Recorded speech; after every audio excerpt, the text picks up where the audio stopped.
갈보리 산 위에 십자가 섰으니 주가 고난을 당한 벼라. 험한 십자가를 내가 사랑함은 주가 보혈을 흘림이라. 최후 승리를 얻기까지 주의 십자가 사랑하리. 빛나며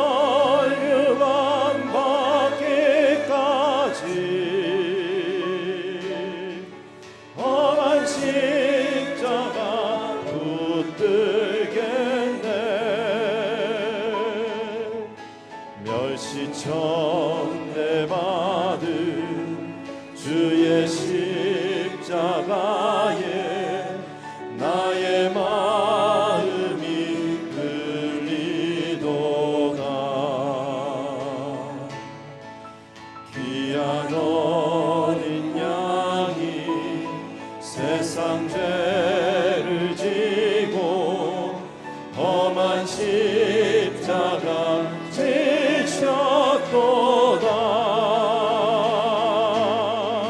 최후 승리를 얻기까지 주의 십자가 사랑하리.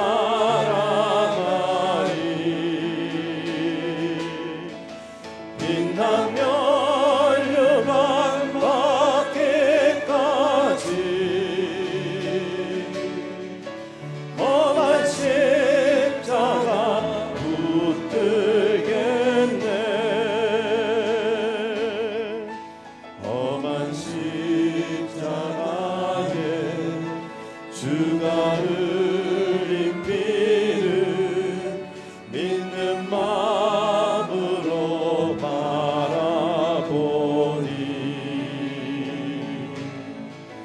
나를 용서하고 내 죄 사하시려 주가 흘리신 보혈이라.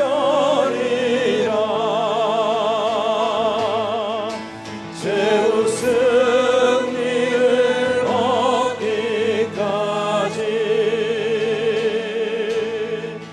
주의 십자가 사랑하리. 빛나며 멸류관 받기까지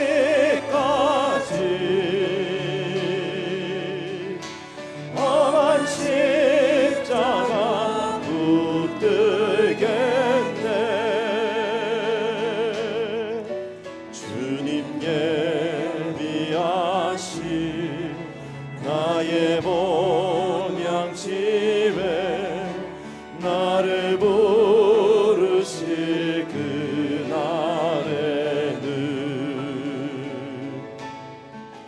영광 중에 계신 우리 주와 함께 내가 죽도록 충성하리.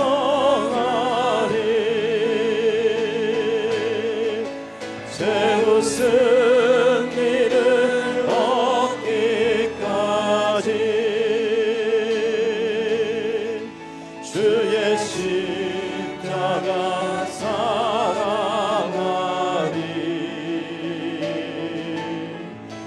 빛나며 멸류관 받기까지 험한 십자가 붙들겠네. 최후 승리를 얻기까지 주의 십자가 사랑하리.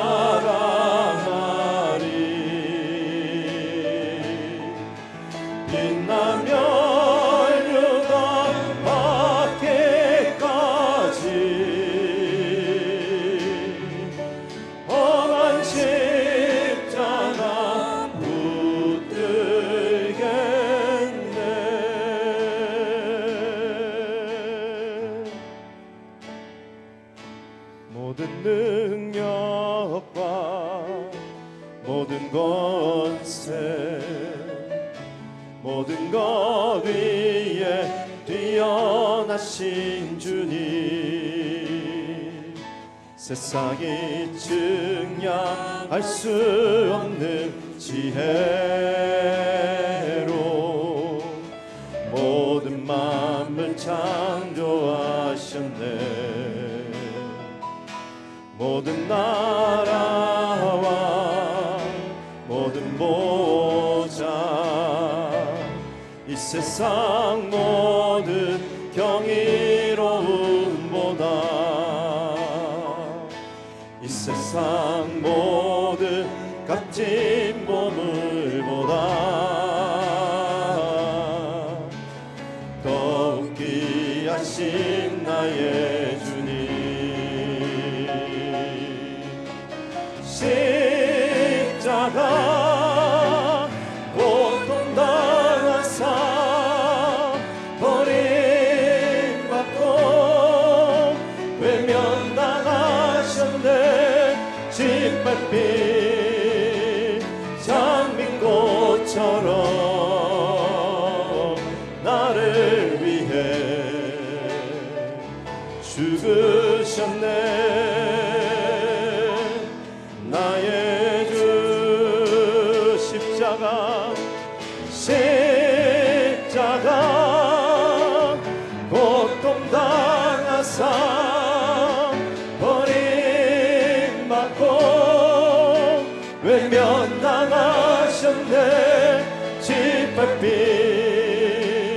장미꽃처럼 나를 위해 죽으셨네 나의 주 십자가 고통당하사 십자가 고통당하사 버림받고 외면당하셨네 짓밟힌 장미꽃처럼 나를 위해 죽으셨네 나의 주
생명의 주여 멸류관 받으시옵소서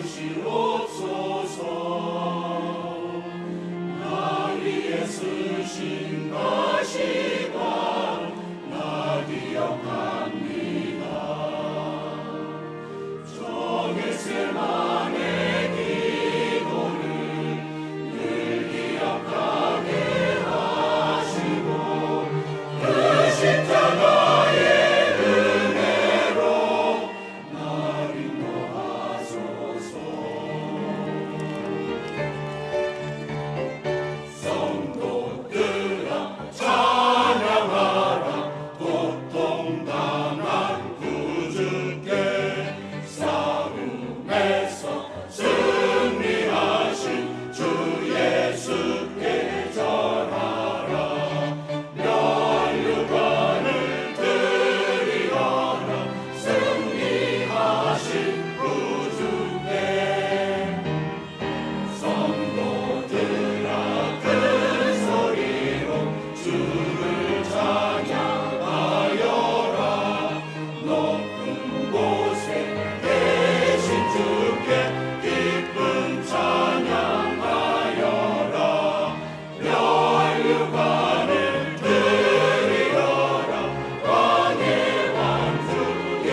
하나님 말씀 고린도전서 1장 18절에서 25절까지 있는 말씀을 다 함께 찾겠습니다.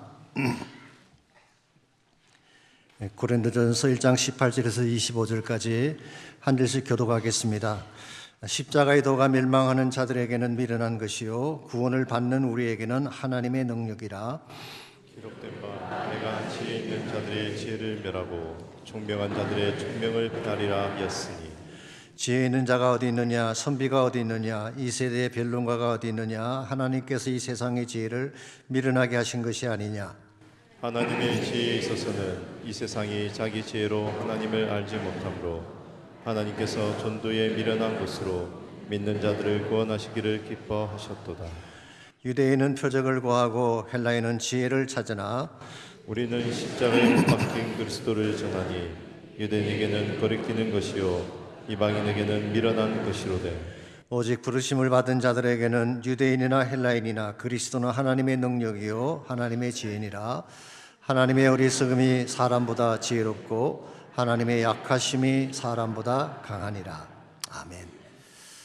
이 세상에는 똑똑한 천재들이 많습니다. 학식도 뛰어나고 IQ도 높아서 다른 사람보다 앞서가는 인물들을 많이 볼 수가 있죠. 그러나 세상적 지혜나 천재성이 인생의 모든 문제를 해결해 줄까요? 그렇진 않습니다. 아무리 학식이 높고 지성이 뛰어나도 인간이 가진 지혜에는 한계가 있기 때문입니다. 예컨대 어떤 분야에 탁월한 능력을 가진 전문가나 박사가 있다고 해보십시오. 그 박사님이 모든 분야의 전문가일까요? 그럴 수가 없습니다. 자신이 전공한 분야에 대해서 조금 더 많이 한다고 하는 것이지 모든 분야를 다 할 수는 없는 것입니다. 그러나 인간의 지혜라고 하는 것이 논리의 박스에 갇히게 되면 건전한 판단을 내리지 못할 때가 많이 있습니다. 제가 몇 년도에 미시간에 있는 앤아버라는 도시를 방문했는데요. 그곳에서 집사님 한 분에게서 재미있는 이야기를 들었습니다. 이분이 한국에서 좋은 대학 물리학과를 나오신 분인데 이 물리학과는 아시는 대로 되게 수리가 밝고 똑똑한 분이 많이 계시잖아요. 근데 그 대학교 물리학과 동창회에서 만든 사이트가 있습니다. 그 사이트에 자기 동창 한 명이 글을 올렸어요. 평소에 좀 잘난 척하고 튀길 좋아하는 친구인데 그 해가 2018년이었습니다. 이런 내용입니다. 2018년은 1000년 만에 한 번 돌아오는 특별한 해입니다. 전 세계는 모든 사람들이 자신의 나이에 자신이 태어난 연도를 합하면 모두가 똑같이 2018이 나옵니다. 실제로 한번 해보십시오. 그 당시 제 나이가 66세였는데 제가 1952년생이거든요. 합해보세요. 정확하게 2018이 나오죠. 저희 딸아이가 그 당시 32살이었는데 1986년생이거든요. 32 플러스 1986을 하면 2018년이 나옵니다. 우리 와이프의 경우는 천기를 두술 할 수 없기 때문에 말씀 안 드리겠습니다만은 여러분 자신들이 한번 해보세요. 여러분이 7년 전 나이를 생각하시고 거기에다가 태어난 연도를 합쳐보십시오. 정확하게 2018이 나옵니다. 전 세계 80억 인구가 똑같다는 것입니다. 그래서 그 똑똑한 물리학자에 의하면은 이런 경우는 1000년에 한 번씩 돌아온다는 거예요. 근데 과연 그럴까요? 아닙니다. 사실은 매년 동일한 계산이 나오는 것입니다. 왜냐하면은 자기 나이라고 하는 것이 주어진 연도에서 태어난 연도를 뺀 것이기 때문에 태어난 연도 플러스 나이를 합치면 항상 그 해가 나오게 돼 있죠. 한번 해보십시오. 지금 여러분 나이에다가 태어난 연도를 합치면은 2025가 정확하게 나올 것입니다. 매년 그렇게 나오는 것인데 그걸 가지고 무슨 1000년에 한 번 나온다고 글을 올리는 것입니까? 그래서 그 집사님이 댓글에다가 딱 한마디 달았대요. 야, 이 또라이야 라고 달았다고 합니다. 여러분 공부를 많이 했다고 해서 다 아는 것이 아닙니다. 학식이 뛰어난다고 해서 인생의 모든 문제를 풀 수 있는 것은 아닙니다. 요즘 AI가 등장을 하면서 모든 분야가 AI로 가는 추세이긴 합니다만은 과연 AI가 인생의 모든 문제를 풀어낼 수가 있을까요? 독시적인 문제나 수리적인 문제, 기계적인 문제는 기가 막히게 풀지 모르지만 AI가 인생에 겪는 모든 문제를 해결할 수 없습니다. 우리 안에 있는 내면적인 아픔을 AI가 풀어줄 수가 있겠습니까? 고난과 죄에 대한 문제, 죽음 이후의 영원한 생명에 대한 문제를 AI가 어떻게 풀 수가 있겠습니까? 언젠가 신문을 봤더니 스위스 루체롤이라는 지역의 한 캐톨릭 교회에서 AI로 만든 예수상을 만들어 놓고 그 앞에 나아가서 고해 성사하는 모습이 나온 것을 제가 보았습니다. 과연 AI의 예수에게 가서 죄 문제를 고하면 정말 죄가 사함받고 영원히 구원받을 수 있을까요? 넌센스가 아닐 수 없습니다. 이와 같이 인간의 지혜라고 하는 것이 굉장해 보이지만 한계가 있는 것입니다. 특별히 우리 인생에 가지고 있는 궁극적인 문제는 결코 풀어줄 수가 없는 것입니다. 그래서 인간의 지혜를 뛰어넘는 참된 지혜가 필요한데 바로 그 지혜가 하나님께서 준비하신 지혜입니다. 하나님의 지혜는 인간의 지혜를 초월하는 것입니다. 상대적인 차원의 지혜가 아니라 절대적인 지혜이기 때문에 이 하나님 지혜의 본질을 바로 알아야지 인생의 길을 찾을 수가 있게 되고 이것을 붙들 때에 참된 인생의 근본 문제를 해결받게 되는 것입니다. 자, 그렇다면 하나님이 준비하신 참된 지혜는 무엇일까요? 오늘 본문 말씀에 의하면 그것을 십자가라고 소개하고 있습니다. 하나님은 십자가를 통해 인류 구원에 대한 준비를 하시고 십자가 안에 모든 축복과 능력을 다 담아두셨기 때문에 하나님이 준비하신 최상의 지혜는 십자가라는 것입니다. 18절 말씀 보겠습니다. 십자가의 도가 멸망하는 자들에게는 미련한 것이요 구원을 받는 우리에게는 하나님의 능력이라. 여기 십자가의 도라고 했는데 도라고 번역한 단어가 로고스란 단어입니다. 헬라말로. 그 앞에 정관사 하가 붙어 있어서 하 로고스인데요. 굳이 번역을 바르게 하자면 그 말씀이라고 번역하는 것이 옳을 것입니다. 아신 대로 로고스라고 하는 개념은 헬라 철학에서 가장 중요한 개념이죠. 우주를 움직이는 이성적인 원리, 법칙을 말하는 것입니다. 그래서 그들은 지혜의 근본을 로고스라고 보고 있습니다만은 이것을 누구보다 잘 아는 사도 바울은 바로 이 로고스라는 단어를 헬라 사람들이 가장 좋아하는 이 단어를 다른 용도로 사용을 하고 있습니다. 쉽게 표현하면 이것입니다. 너희들이 로고스의 지혜를 이야기하고 있지만 그건 진짜가 아니야. 참된 지혜는 따로 있어. 그게 바로 십자가의 로고스, 십자가의 도다. 그렇게 말한 것입니다. 그러므로 십자가라고 하는 것은 하나님이 보여주신 하나님의 지혜이고 모든 능력의 원천이 되는 것입니다. 그런데 한 가지 오늘 본문 말씀에 하면은 이 십자가가 최상의 지혜인 이 십자가가 멸망받는 자들에게, 즉 믿지 않는 자들에게는 미련하게 보인다고 했습니다. 현대 영어 성경에서는 It doesn't make sense, 도무지 이해할 수가 없다 그렇게 번역을 했고 Good News Translation에서는 It's nonsense 그렇게 번역했습니다. 십자가라고 하는 것은 세상 사람들이 볼 때는 It doesn't make any sense 뿐만 아니라 세상의 기준에서 볼 때는 넌센스에 불과할 수가 있습니다. 왜냐하니까 십자가가 추구하는 방향과 세상이 추구하는 방향이 다르기 때문에 그렇습니다. 세상은 찬란한 영광을 추구하지만 십자가는 수치를 상징합니다. 세상은 쟁취와 성공을 추구하지만 십자가는 고난과 희생을 추구하고 있죠. 세상 지혜는 자아중심적인 삶을 추구하는 반면에 십자가는 다른 사람을 위해 대신 죽는 대속적 죽음을 강조합니다. 누군가를 위해 대신 죽는다고 하는 것, 이건 참으로 이해하기도 쉽지 않고 받아들이기 쉽지 않는 개념입니다. 제가 FPP 강의할 때 말씀을 드린 적이 있습니다마는 불교의 스님 한 분이 기독교에서 가장 이해하기 힘든 대목이 이것이다 라고 하면서 이런 말씀하셨어요. 내가 지은 죄에 대한 업보는 내가 짊어져야지 나의 죄를 어떻게 타인에게 덮어 씌울 수가 있다는 말인가. 참 합리적으로 보이고 멋있게 들리지 않습니까? 내가 지은 죄의 업보는 내가 다 책임을 져야지 어떻게 그것을 다른 사람에게 전가할 수 있다는 것인가. 참 멋있게 보이고 합리적으로 보이긴 하지만 이 말은 결국 무엇입니까? 내가 지은 죄의 업보를 내가 다 진다면 결국 그 업보의 결과는 뭘까요? 지옥 가는 것입니다. 내가 죄의 문제를 다 지고 해결할 수 있다면 다른 케이스가 되겠지만 내가 진 업보 내가 해결할 수가 없기 때문에 그 무거운 죄악의 업보를 짊어지고 우리는 지옥 간다는 것입니다. 그러므로 이것은 결코 우리 인생의 근본 문제에 대한 해결책이라고 할 수가 없습니다. 이와 같이 인간의 논리나 힘으로는 아무리 애써도 해결할 수 없는 것을 하나님이 개입하셔서 십자가를 통해 인생의 문제를 풀어준 것이 십자가 사건이기 때문에 18절 하반부에서 바울은 말합니다. 이 십자가가 구원을 받은 우리에게는 하나님의 능력이라고 했습니다. 이 하나님의 능력인 십자가 안에 인류 구원에 필요한 모든 것이 다 들어있다는 거예요. 우리 인간이 추구하는 모든 문제의 해답이 여기에 다 들어있다는 것입니다. 십자가를 만나게 되면 인생의 모든 문제가 해결받는 것이기 때문에 십자가를 하나님은 최상의 지혜로 소개한 것입니다. 그러므로 이 십자가라는 지혜가 등장하게 되면 그동안 세상이 자랑했던 모든 지혜는 무색하게 되는 것입니다.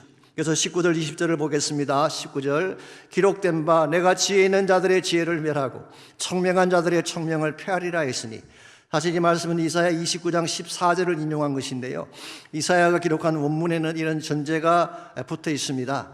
그러므로 내가 이 백성 중에 기이한 일, 곧 기이하고 가장 기이한 일을 다시 행하리니 그리고 나서 그들 중에서 지혜자의 지혜가 없어지고 명철자의 총명이 가려지리라 그렇게 표현했어요. 그러므로 지혜가 무식하게 되기 전에, 세상이 자랑하던 모든 지혜가 무효화되기 전에 먼저 하나님이 전제로 하신 일이 있어요. 그게 뭔가요? 이 백성 중에 기이한 일, 기이하고 가장 기이한 일을 내가 행하리라. Marvelous work라고 영어 성경은 번역했어요. 자, 하나님께서 우리를 위해 준비해 놓으신 기이하고도 기이한 marvelous work가 무엇일까요? 많은 성경학자들은 이것을 십자가 사건으로 보고 있습니다. 하나님께서는 장차 예수 그리스도를 통하여서 십자가라고 하는 세상이 도저히 이해할 수 없는 기이한 일을 행하실 것인데, 이 십자가의 지혜가 등장하게 되면 세상이 말했던 모든 지혜는 빛을 잃게 된다, 그런 뜻입니다. 그래서 20절, 지혜 있는 자가 어디 있느냐, 선비가 어디 있느냐. 이 선비는 스칼라를 말합니다. 이 세대의 변론가가 어디 있느냐. 하나님께서 이 세상의 지혜를 미련하게 하신 것이 아니냐. 이 말의 뜻은 십자가가 등장하는 순간, 하나님의 지혜인 십자가가 등장하는 순간 세상의 모든 지혜는 빛을 잃게 되고 의미를 잃게 된다, 그런 뜻입니다. 이런 면에서 여러분과 제가 세상의 지혜를 쫓아 살게 되면 여러분은 인생의 문제를 해결할 수가 없습니다. 그런데 하나님이 준비하신 참 지혜의 근본인 십자가를 추구하게 되면 여러분 인생의 해답이 주어지게 되고 참된 빛을 소유하게 되는 것입니다. 이런 면에서 여러분과 제가 신앙생활하면서 가장 중요한 과제는 이 십자가를 체험하는 것입니다. 십자가의 능력을 나의 능력이 되게 하는 것입니다. 한 가지 안타까운 사실은 오늘날 많은 사람들이 교회를 다니고 있지만 사실은 십자가에 대해서 잘 모르는 분들이 계세요. 십자가의 능력에 대해서 알지 못할 뿐만 아니라 한 걸음 더 나아가서 이 능력을 체험하지 못한 채 교회를 다니는 분들이 뜻밖으로 많이 계십니다. 이유가 뭔지 아십니까? 객관적인 입장에서 십자가를 보기 때문에 그런 거예요. 객관적인 입장에서. 제가 언젠가 소개해드린 적이 있습니다만, 존 비비어라는 목사님이, 그분이 책을 많이 쓰셨죠. 순종, 은혜 같은 책을 많이 쓰셨는데, 이분이 한 번은 외출을 했다가 집에 돌아와 보니까 집안에 있는 식구들이 TV에서 나오는 영화를 보고 있었습니다. 웨스트 사이드 스토리라고 하는 영화인데요, 로미오와 줄리엣을 모티브로 만든 영화이기 때문에 그 결말이 좀 슬프게 끝나긴 합니다. 그래서인지는 모르지만 그 영화를 보는 식구들이 다 울고 있었어요. 엄마도 울고 있고 누나도 울고 있고 동생들도 알고 있어요. 그런데 존 비비어 자신은 그 뒤에서 영화를 보면서 아무런 마음에 감동이 없는 것입니다. 이유가 무엇일까요? 왜 똑같은 영화를 보고 있는데 어떤 사람은 울고 있고 어떤 사람은 냉랭한 가운데 있었을까요? 이유는 간단합니다. 존 비비어의 식구들은 처음부터 그 영화를 보고 있었고 존 비비어는 중간에 들어와 보았기 때문입니다. 처음부터 보았던 사람은 그 스토리 속으로 들어가서 주인공과 같은 입장이었기 때문에 슬프게 운 것이지만, 나중에 들어온 사람은 스토리에 전혀 동화되지 않는 것입니다. 그러므로 주인공이 느끼는 그 아픔이 자신의 마음에 와닿지 않았던 것입니다. 어떤 사건이든지 바깥에 있어서 객관적인 눈으로 보면 아무 감동이 없습니다. 그런데 그 사건 안으로 들어가서 그 사건이 자신의 사건이 되면 마음에 와닿는 감동이 다르게 되는 것입니다. 우리가 십자가를 바라보는 눈도 마찬가지입니다. 여러분이 만일 바깥에 서서 객관적으로 보게 되면 한 유대 청년의 죽음에 불과한 사건일 것입니다. 시대를 잘못하고 나서 유대교 중심 세력의 미움을 산 나머지 꿈도 제대로 피워보지 못한 채 30대 초반의 생을 마감한 한 불우한 혁명가의 죽음 정도로 인식할 수밖에 없을 것입니다. 그런데 만일 믿음 안으로 들어오게 되면 스토리는 달라지는 것입니다. 십자가는 나의 스토리가 됩니다. 예수님의 고통과 아픔은 나의 고통과 아픔이 되는 것입니다. 십자가는 어떤 사건이 아니라 거룩한 하나님의 아들이 나 같은 죄인을 살리기 위해 죽어주신 최대의 사랑의 사건이 되는 거예요. 그때 우리는 십자가 사건 앞에 감격해하며 눈물을 흘리게 되는 것입니다. 원래 우리의 심령 가운데에 이 십자가에 대한 감격이 있습니까? 혹시 타성에 젖은 나머지 아무 감동도 없이 하나의 절기처럼 고난절을 맞이하고 있다면 여러분 다시 한번 십자가 앞으로 나와야 됩니다. 십자가에 담겨있는 하나님의 사랑을, 하나님의 능력을 경험해야지 진정한 변화가 일어나게 되고 그때 우리가 살아야 될 삶의 과제를 발견하게 되는 것입니다. 세상 사람들은 지금도 십자가를 멸시하고 어리석은 길이라고 평가를 하고 있지만 우리에게는 십자가만이 살 길인 줄 믿습니다. 십자가 외에는 다른 길이 없어요. 자, 십자가만이 우리가 살 수 있는 유일한 길인 이유가 무엇일까요? 오늘 본문에 보시게 되면 십자가가 왜 우리가 붙들 수 있는 유일한 길인가에 대한 이유가 기록이 되어 있습니다. 첫 번째로 이 십자가 안에는 생명이 있기 때문이에요. 이 십자가 안에 생명이 있기 때문에 세상의 어떤 길과 비교할 수 없는 절대적으로 중요한 길이 되는 것입니다. 21절을 보겠습니다. 하나님의 지혜에 있어서는 이 세상이 자기 지혜로 하나님을 알지 못하므로 하나님께서 전도에 미련한 것으로 믿는 자들을 구원하기를 기뻐하셨도다. 여기서 바울은 다시 한번 지혜의 한계를 언급하고 있습니다만 사실은 고린도 지역에 헬라 철학을 가르치는 학교가 있었습니다. 고린도는 부유한 도시죠. 항구 도시이기 때문에 물질적인 풍요함도 있고 유흥 문화가 넘치는 곳입니다. 그런데 아테네에 비교를 하면 이 철학적인 지적인 배경이 좀 약했습니다. 그래서 고린도 지역에 있는 돈 많은 사람들이 저명한 철학자들을 초빙을 해서 학교를 세운 것입니다. 그래서 아테네에 버금가는 철학의 본산을 만들자, 그렇게 해서 학교를 세웠어요. 그러다 보니까 고린도 지역 안에서는 이 철학적 지혜를 숭상하는 그런 분위기가 형성이 된 것입니다. 오래전에 한국에서 학벌이 대단한 가치가 되었던 적이 있죠. 동일하게 이 당시에는 헬라 철학적 지혜가 굉장한 가치가 되는 이런 분위기가 조성이 된 것입니다. 이런 풍조가 교회 안에까지 들어오게 되면서 교회 안에 분당을 만들게 되고 기독교 신앙 속에 헬라 사상이 혼합되는 문제를 이야기하게 됐습니다. 제가 조금만 더 설명을 드리자면요, 헬라 사람들이 주장하는 지혜의 근본은 존재론적 이원론입니다. 좀 어려운 단어이긴 하지만 즉 인간을 영혼과 육체로 구별합니다. 두 개로 구별하는 것입니다. 육체는 악한 것이지만 악한 육체 속에 영혼이 들어있는 것입니다. 마치 감옥에 갇힌 것처럼 육체 속에 영혼이 갇혀 있는 것입니다. 그래서 그 영혼을 육체 감옥에서 해방시키는 것을 그들은 구원이라고 생각하고, 그들은 철저한 이 논리와 논리를 통해서 어떻게 하면 육체 감옥에서 인간을 해방시킬 수 있을까? 이게 헬라 철학의 근본입니다. 그 반면에 바울이 전하는 지혜의 핵심은 역사적 이원론이라고 부릅니다. 이 present age, 현 세상과 다가올 세상, age to come, 이 두 시대를 나누는 것입니다.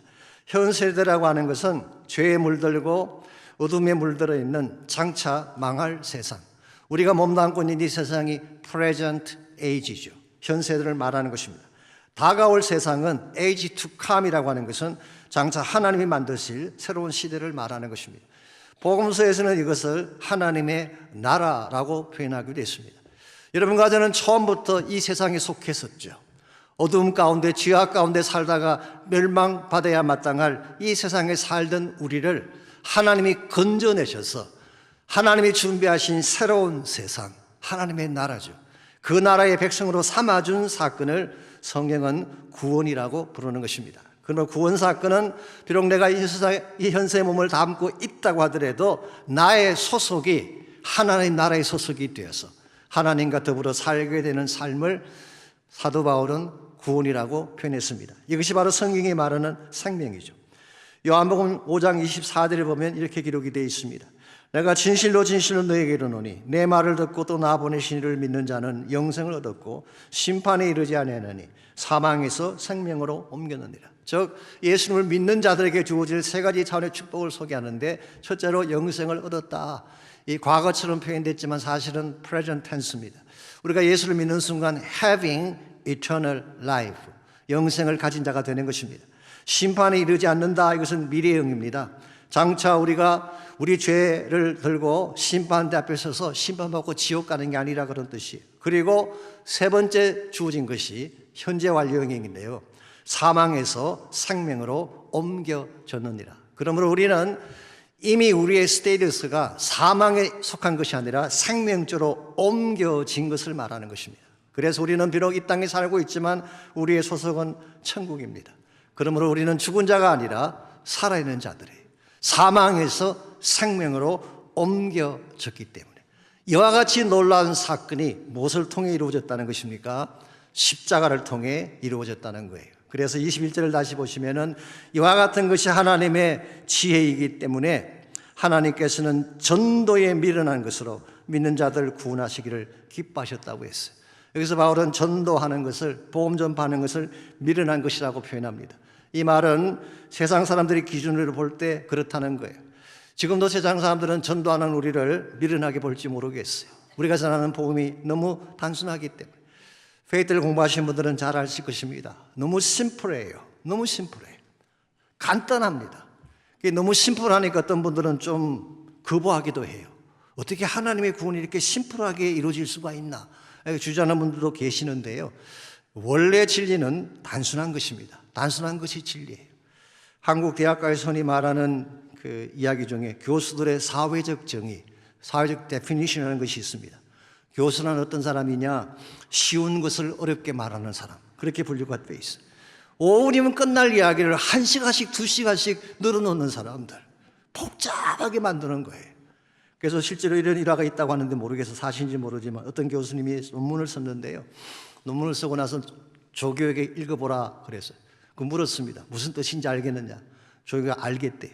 그 말 듣는 순간 교수가 논문을 다 찢어버렸어요.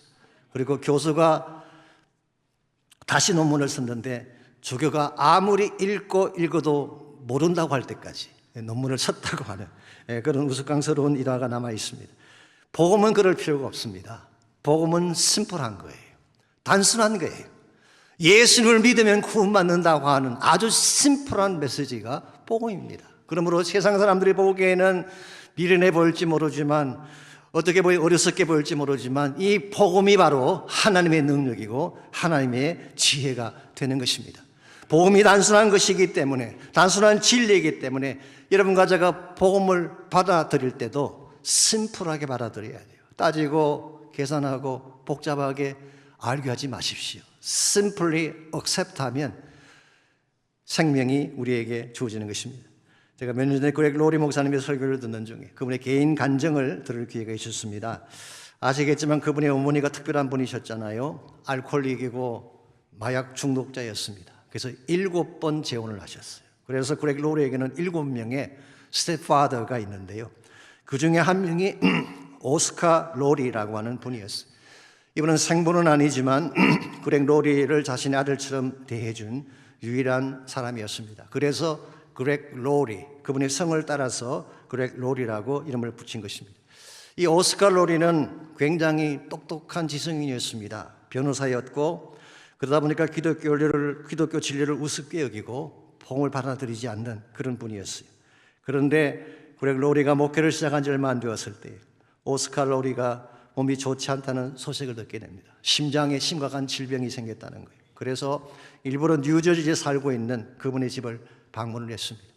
저녁 식사를 하는 중에 오스카 로리가 묻습니다.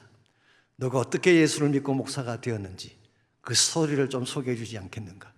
이것만큼 복음을 전할 수 있는 좋은 기회가 어디 있겠어요? 그럼에도 불구하고 그렉 로리의 마음에는 부담이 되었습니다. 왜냐하니까 이분이 워낙 까다롭고 논리적이고 시니컬하다 그러죠. 종교에 대해 냉소적인 사람이었기 때문에. 그래서 마치 판사 앞에서 케이스를 프리젠트하듯이 복음을 전했대요. 그런데 역시 아무 반응이 없었습니다. 그런데 그 다음날 아침 함께 산보를 나갔는데 산보를 하는 중에 오스카 로리가 지나가듯이 이야기를 했어요. 어제 너가 이야기한 그 예수를 나도 믿으면 안 될까? 사실은 갈증이 있었던 것입니다. 따지고 부정하고 비판을 했지만 사실은 자기의 심령 가운데에 영원한 생명에 대한 갈증이 있었던 거예요. 누구에게나 동일한 갈증이 있습니다. 그래서 그렉 로리가 그 자리에서 복음을 제시했고 오스카 로리가 그 자리에서 예수님을 영접하고 무릎을 꿇고 회개하고 영접하는 기도를 드렸습니다. 기도가 끝났을 때 그렉 로리가 이제 예수님이 당신의 하트에 들어오셨습니다. Now Jesus Christ has come into your heart. 이제 예수 그리스도가 당신의 하트에 들어오셨습니다. 이 말들은 오스카가 너무 기뻐하며 감격의 눈물을 흘리며 자신의 약한 심장을 위해서도 기도해 달라고 했어요. 그래서 가슴에 손을 얹고 간절하게 기도를 해 주었습니다. 근데 그 다음날 아침에 오스카 로리가 그렉 로리에게 갈 곳이 있다. 내가 확인해야 될 것이 있기 때문에 너와 함께 가야 되겠다. 어디로 데려갔는지 아십니까? 심장병원으로 데려갔어요. 그리고 이렇게 말합니다. 의사에게. 어제 내가 예수님을 나의 하트에 모셨는데 내 심장이 어떻게 되는지 체크해달라는 것입니다. 그래서 우리가 당황해서 That's not that heart. 어제 말씀드린 하트가 그 하트가 아닙니다라고 말을 했지만 아버지는 막무가내로 자기의 심장을 체크해달라는 것입니다. 그랬는데 어떤 일이 벌어졌는지 아십니까? 오스칼 로리의 심장병이 실제로 깨끗하게 치유가 된 것입니다. 예수를 영접하는 그 순간 그의 영적인 심장도 생명을 얻게 되었지만 육체의 심장마저도 깨끗하게 치유를 받고 이분이 15년을 더 사시다가 천국에 가셨다고 합니다. 사랑하는 성도 여러분, 여기에 진정한 생명의 능력이 있습니다. 십자가의 보혈이 나의 가슴 속에 들어오게 되면, 부활하신 예수님을 우리 마음속에 모시게 되면 우리 안에 있던 어둠의 권세가 떠나가는 거예요. 생명의 역사가 일어나는 것입니다. 이건 세상 지혜가 할 수 없는 일이에요. 세상의 어떤 논리도 해결할 수 없는 인생의 문제인데 예수 그리스도를 나의 구원자로 영접하기만 하면 우리 안에 생명이 시작되는 거예요. 그래서 십자가 사건은 가장 위대한 사건이고 하나님의 지혜라고 말할 수 있는 것입니다. 이와 같이 십자가 안에는 하나님의 주시는 생명이 담겨 있는데 두 번째로 이 십자가 안에는 은혜가 있습니다. 십자가의 도가 가장 능력인 이유 중에 두 번째 이유는 그 속에 은혜가 있기 때문이에요. 우리가 십자가를 통해 구원받는 것은 우리의 공로와 아무 상관이 없습니다. 오직 하나님의 은혜로만 가능한 것입니다. 22절에서 24절입니다. 유대인은 표적을 구하고 헬라인은 지혜를 찾으나 우리는 십자가에 못 박힌 그리스도를 전하니 유대인에게는 그리끼는 것이요 이방인에게는 미련한 것이로되 오직 부르심을 받은 자들에게는 유대인이나 헬라인이나 그리스도는 하나님의 능력이요 하나님의 지혜니라. 유대인들은 표적이 있어야 믿는 사람들입니다. 뭔가 굉장한 사건을 보아야 믿는 것입니다. 헬라인들은 말씀드린 것처럼 지혜를 최고의 가치로 여기고 그것을 추구하죠. 그런데 우리는 십자가에 못 박힌 그리스도를 전한다고 했어요. 이 십자가에 못 박히신 그리스도라는 말은 crucified Christ, 이 말은 사실은 crucified Messiah라는 뜻이에요. 그리스도라는 헬라 말을 히브리 말로 바꾼 것이 메시아 아닙니까? 그러므로 십자가에 못 박힌 메시아, 이게 사도 바울이 전하는 복음의 핵심이었습니다.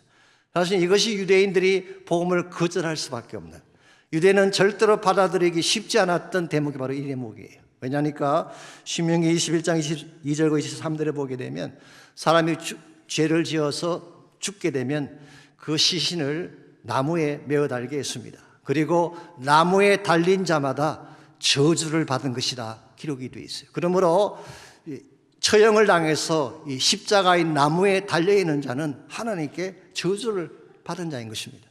어떻게 메시아가 그럴 수 있냐는 것이죠. 하나님의 거룩한 아들이신 메시아가 어떻게 crucified Messiah, 저주받은 십자가를 진 메시아가 될 수 있냐는 것이죠.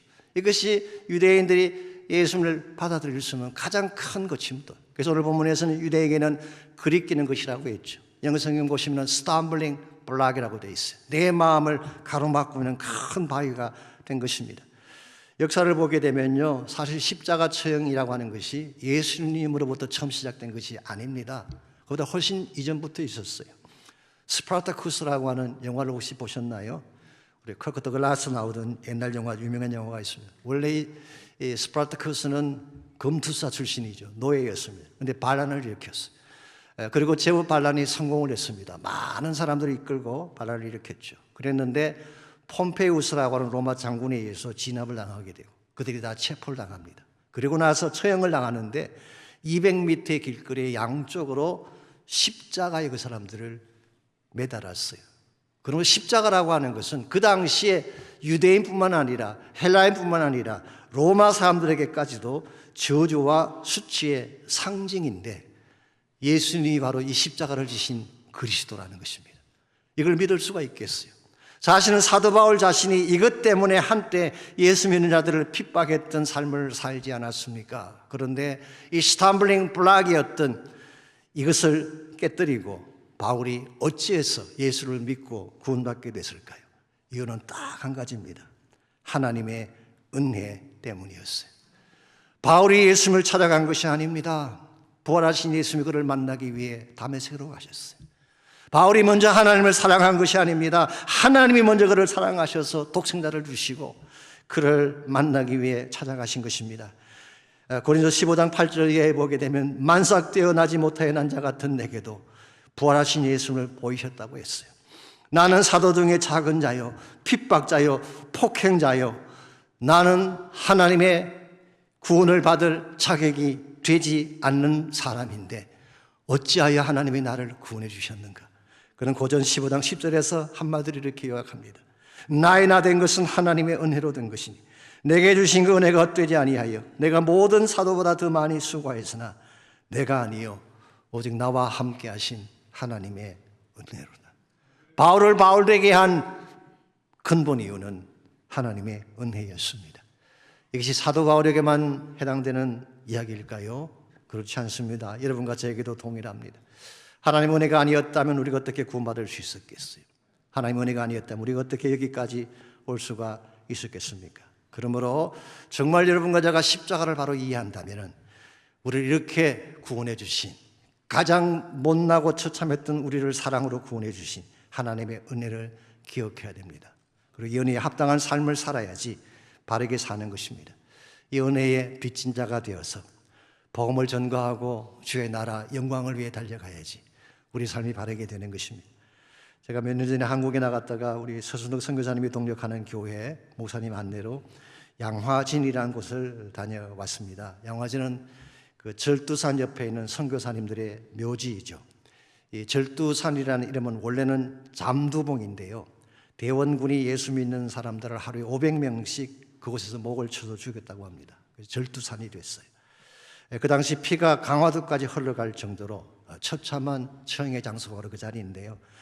그 양화진에 가게 되면 허버트 하디라는 선교사님의 기념비가 세워져 있습니다. 이분은 토론토 의과대학을 졸업을 하고 25살의 젊은 나이에 조선 땅으로 온 선교사입니다. 그 옆에 두 딸의 무덤도 세워져 있습니다. 첫째 딸은 온 지 한 달 만에 세상을 떠났어요. 둘째 딸은 6살 되던 해에 세상을 떠났습니다. 열악한 환경 때문이었죠.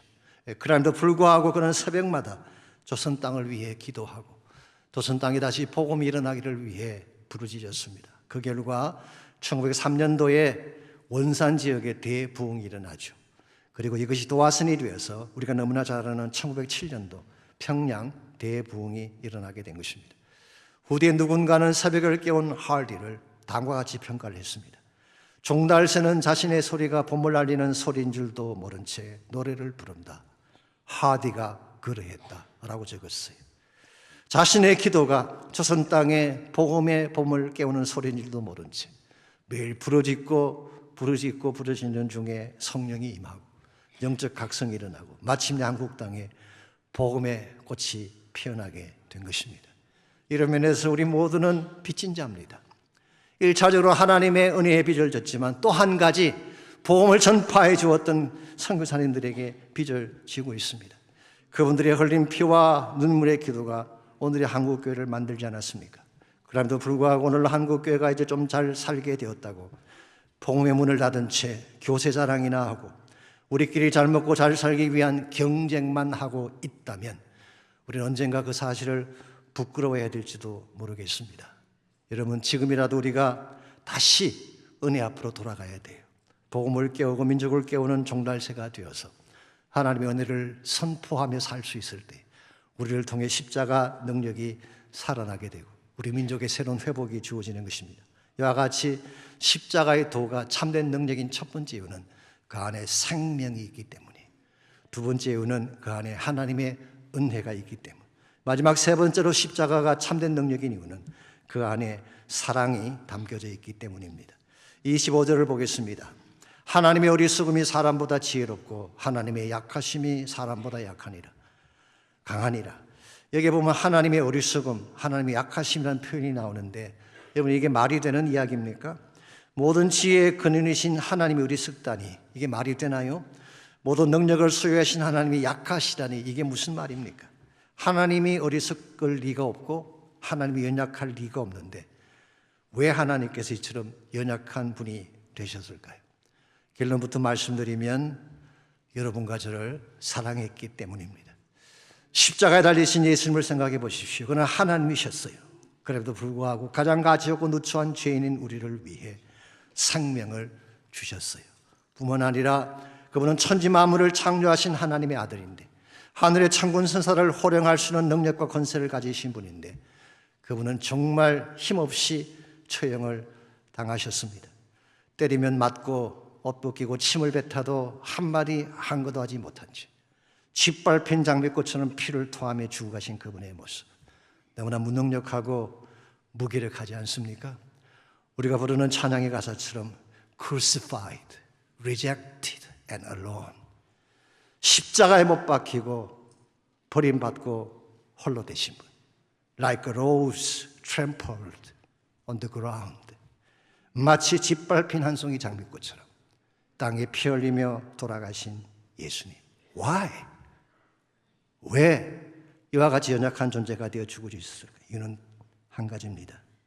나 때문입니다. 여러분 때문이에요. 우리를 향하신 하나님의 사랑 때문입니다. 이런 면에서 참된 사랑에는 계산이 없습니다. 참된 사랑은 무능력한 것입니다. 너무 사랑하기 때문에 바보가 되는 거예요. 하나님이 그렇게 하신 거예요.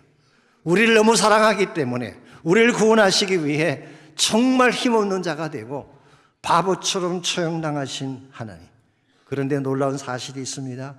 이와 같이 가장 약하면서도 가장 미련한 것이 사랑인데, 놀랍게도 이 사랑은 가장 강한 것입니다. 약하지만 어리석어 보이지만 실제로는 세상의 모든 힘을 합친 것보다 더 강한 것이 진정한 사랑이에요. 그래서 25절을 다시 보시면 하나님의 어리석음이 사람보다 지혜롭고 하나님의 약하심이 사람보다 강하다고 했어요. 지난 2000년 역사를 돌아보십시오. 가장 강한 것이 무엇인지를 다시 한번 점검해 보십시오. 세상의 능력이 아닙니다. 군사력이 아닙니다. 세상이 가지고 있는 경제력이 아니라 우리를 사랑하신 하나님의 사랑. 이 십자가 사랑이 사람들의 마음을 정복했고 어떤 무력으로도 이기지 못한 세상을 이기는 힘이 된 것입니다. 그러므로 우리가 이 사랑을 붙잡아야 돼요. 이 사랑 안에서 진짜 보아야 될 하나님의 능력과 소망을 바라보아야지 바르게 살 수가 있는 것입니다. 기독교의 핵심은 십자가입니다. 십자가가 변질되면 교회가 변질되는 것입니다. 우리 십자가 속에 담겨져 있는 진정한 능력을 우리는 다시 한번 확인해야 됩니다. 십자가 안에는 생명이 있습니다. 치유가 있습니다. 은혜가 있습니다. 진정한 사랑이 있습니다. 무엇보다 십자가 안에는 영원한 하나님 나라에 대한 소망이 담겨져 있는 것입니다. 그러므로 이 세상 따라 살지 마십시오. 세상 지혜에 따라 살지 말고, 세상 사람들은 어리석게 판단할지 모르지만 십자가의 능력을 부여잡고 십자가의 부르심을 향해 달려가는 여러분 모두가 되시기를 바랍니다. 이제 우리가 찬양을 할 텐데요, 미국의 찬송가 작가 중에 윌리엄 쿠퍼라고 하는 분이 계십니다. 이분은 나이 5살 때 아버지가 세상을 떠났어요. 그리고 어린 시절 많은 학대를 받으면서 성장을 했습니다. 그래서 자신은 살 가치가 없고 가장 누추한 인생이라는 생각이 그 가슴을 가득 채우고 있었습니다. 그 결과 그는 나중에 성인이 된 후에도 디프레션과 우울증과 정신질환에 시달리면서 3번씩이나 자살을 시도했다고 합니다. 그랬던 윌리엄 쿠퍼가 1771년도에 영국의 작은 마을인 온리라는 곳을 향해 갔다가 그 지역에 있는 존 뉴턴이라는 사람을 만나게 됩니다. 존 뉴턴은 아시죠? 노예 상인이었지만 예수님 만난 이후에 Amazing Grace라고 하는 찬양을 지었던 존 뉴턴을 만난 것입니다. 그리고 존 뉴턴을 통해 진짜 살아계신 예수님을 윌리엄 쿠퍼가 만난 후에 지금까지 가슴에 가득 차있던 그의 모든 더러운 죄와 상처가 다 깨끗하게 씻겨나가고, 그리고 주님의 보혈의 능력으로 다시 살게 되는 감격을 그가 누리게 되면서 고백했던 유명한 찬양이 있습니다. 원래 제목이 이렇게 되어 있어요. There is a fountain filled with blood. 피로 가득 찬 샘물이 있습니다. 우리말 번역은 이렇게 되어 있습니다. 샘물과 같은 보혈은 주님의 피로다. 보혈의 죄를 씻으면 정하게 되겠네. 날 정케 하신 피 보니 그 사랑 한없네. 살 동안 받는 사랑을 늘 찬송하겠네. 이후에 천국 올라가 더 좋은 노래로 날 구속하신 은혜를 늘 찬송하겠네. 우리 모두 함께 이 찬양 함께 부르고 헌신하고 결단한 시간 가지면 좋겠습니다. 샘물과 같은 보혈은 주님의 피로다. 보혈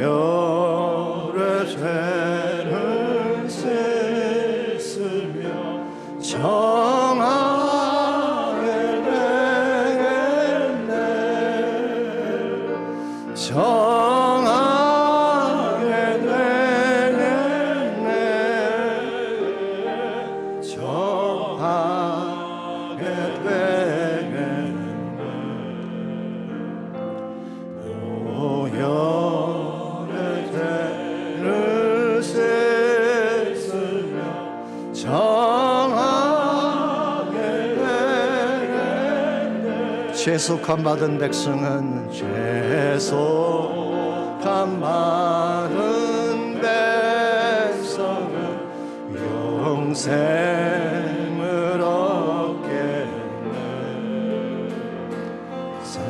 샘솟듯 하는 백원새 한없이 그도 날 정케 하신 피보니 날 정케 하신 피보니 그 사랑하노네. 살도만 많은 사람을 늘 찬송하. 우리 다이어에서 찬양합니다. 늘 찬송하겠네. 늘 찬송하겠네.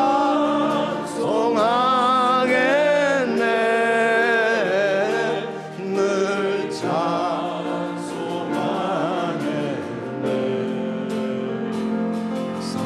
살도만 받는 사람은 늘 찬송하겠네. 이후에 천국 올라가. 이후에 천국 올라가 더 좋은 노래로 날 구속하시는 은혜를 늘 찬송하게. 다시 한번 선포합니다. 이후에 천국 올라가 더 좋은 노래로 날 구속하시는 은혜를 늘 찬송하겠네.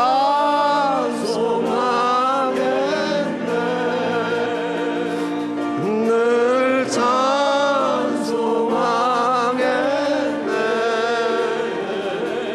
늘 찬송하겠네.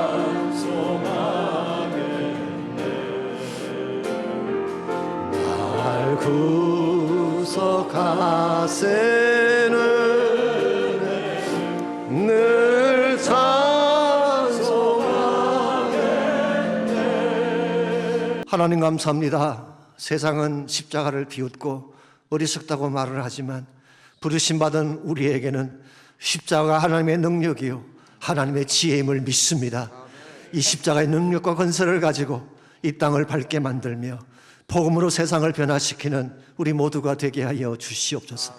혹시 우리 가운데 아직도 십자가를 경험하지 못한 분이 있다면, 십자가 바깥에 서서 멀찍해져서 바라보고 있는 분이 혹시 있다면 이 아침 성령님 그 마음을 움직여 주시고 마음의 문을 열게 하여 주시옵소서.